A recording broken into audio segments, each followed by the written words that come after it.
Welcome everybody to the A Little Less Fear podcast. I'm your host for the show, Dr. Lino Martinez. Oh yeah.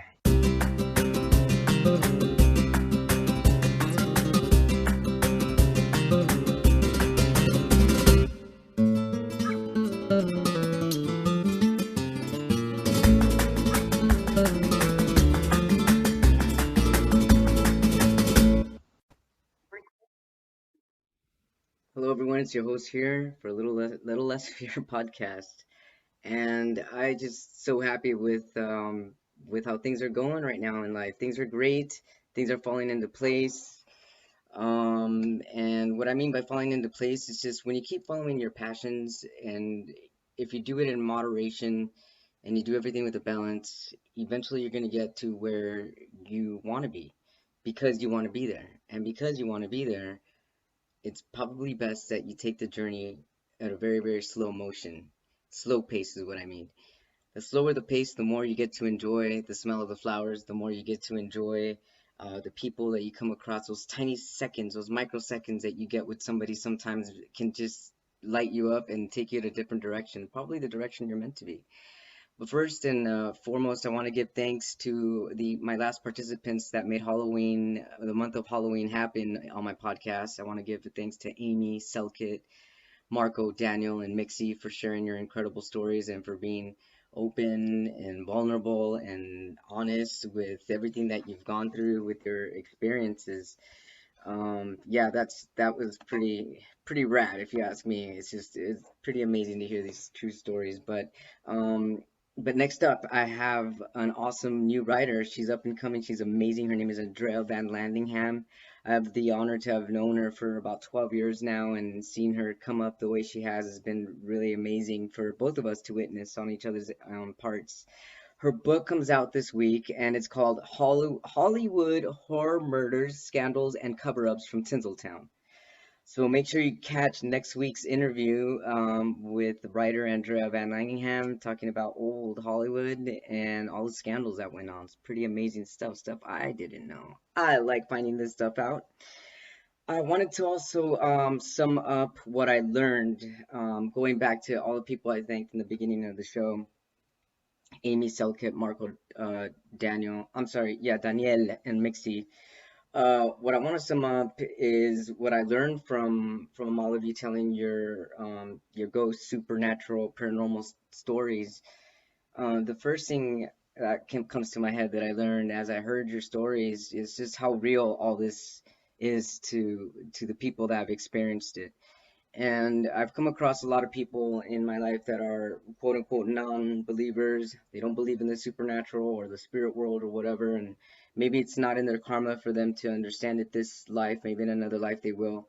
Or maybe it's just something that's not even a choice for them for some blockage or whatever. But just because somebody hasn't seen it doesn't mean it didn't happen. And that's the biggest thing that I've learned from this, which is amazing that everybody's got their own truths, which is why it's important to always come with an open mind when you meet people because you never know what kind of lesson you might learn from them or what their stories, the things that they've gone through in life, things they've experienced might trigger something in you and have you realize that you weren't alone in your experience and that there seems to be a lot of stigma and like a lot of wrong with spiritual stuff or saying that it's witchery or trickery or anything like that. I mean, people can use that stuff in bad ways, but ultimately when this stuff appears to you, I would say that maybe that's a message of some sort. If you feel it's a negative energy, try to meditate, purify. There's certain candles, there's prayers, there's rituals, there's all kinds of stuff you can do if you feel that there's like a negative entity around you. But also a lot of the things that we appear and that we see and that we feel are being magneted back to us. So based on how much energy and the type of energy that we're giving out is also the type of energy we're going to receive. So and sometimes that's difficult because what if you're living with somebody that has dark energy but you have light energy? Like how would somebody navigate around that? I guess that's a good question I could ask my friends, right? Maybe I can ask all of you and you could let me know. But luckily, I had the honor to talk to these people and listen to all of their stories and also things that happen in ways that we could never imagine. Sometimes they're messages, sometimes they're warnings, Sometimes they're gifts from higher sources, such as good luck charms or protections.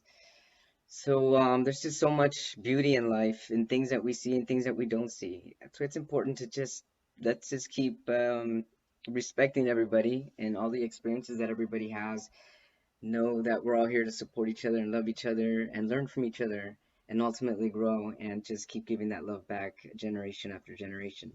So stay tuned for the next interview. Thanks so much for being a support of a Little Less Fear podcast. Every listener, I don't know who's listening, but I know that there are listeners on the other side. And for all of you listeners, I hope you're getting something from this every time I feel lit up. So I know that there are some recipients on the other side lighting me up. So thank you so much for your light, your love, and for keeping this going. Stay tuned for my book. My book is going to be coming out, the paperback version, at the end of the month. It's called A Little Less Fear. It's a story about my life, my crazy entire life that I lived up until the age of 40. I'm about to be 42, so there's gonna probably have to be a part two to this when I'm a lot older. But for now, everything that I've gone through, from being a trans man, from all the 40 something surgeries I've gone through to save me from a progressive genetic disease that I have called Muckle-Wells syndrome. There's a lot that goes on in that book, and I'm also planning on making it audible and with my own voice. So that's gonna be months from now. But for now, thank you all very much. I love you, and we will be talking soon. Happy autumn season, everybody. Happy fall season to everybody. Love you so much.